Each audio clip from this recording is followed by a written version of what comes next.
கர்த்தருடைய பரிசுத்த நாமத்துக்கு ஸ்தோத்திரம் உண்டாவதாக. எசேயா தீர்க்கதரிசியின் புத்தகம் 14வது அதிகாரம் 3வது வார்த்தை. கர்த்தர் உன் துக்கத்தையும் உன் தத்தளிப்பையும் நீ அடிமையாக்கப்பட்டிருந்த கடினமான அடிமைத்தனத்தை நீக்கி உன்னை இளைப்பாற பண்ணும் அக்காலத்திலே என்று காணப்படுகிறது.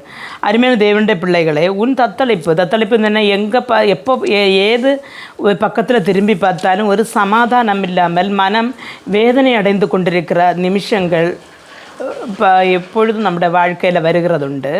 அதே மாதிரி நம்ம எவ்வளோ கடினமான வேலைகள் செய்கிறது, அடுத்தவருங்க நம்ம அடிமையை போல் நடத்துகிறது, இப்படி பல காரியங்கள் நம்முடைய வாழ்க்கையில் வந்து வேதனைப்பட்டு நொந்து கொண்டிருக்கிறவர்களுக்கு கர்த்தர் சொல்லுகிறது என்ன என்று சொன்னார், ஒரு இளைப்பாறுதல் உண்டு என்று சொல்லுகிறார். அருமையான தேவனுடைய பிள்ளைகளே, கர்த்தருடைய சமூகத்திலே அவரை நம்பி வருகிறவர்களுக்கு அவர்களுடைய கஷ்ட நாட்களிலே ஒரு இளைப்பாறுதல் கிடைக்கும்.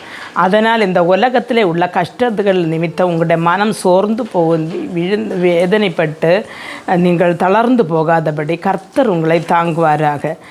ஜெபிப்போம். எங்களை மிகவும் அன்பாக நேசித்து வழி நடத்துகிற எங்கள் நல்ல தகப்பனே, இந்த நாட்களிலே ஆண்டவரே, மனவியாகுலத்தோடு தத்தளிப்போடு வேதனையோடு கர்த்தாய் பலவிதமான காரியங்களினால மனம் நொந்து போயிருக்கிற உமது பிள்ளைகளை உமது கரங்கள் தருகிறேன் ஆண்டவரே.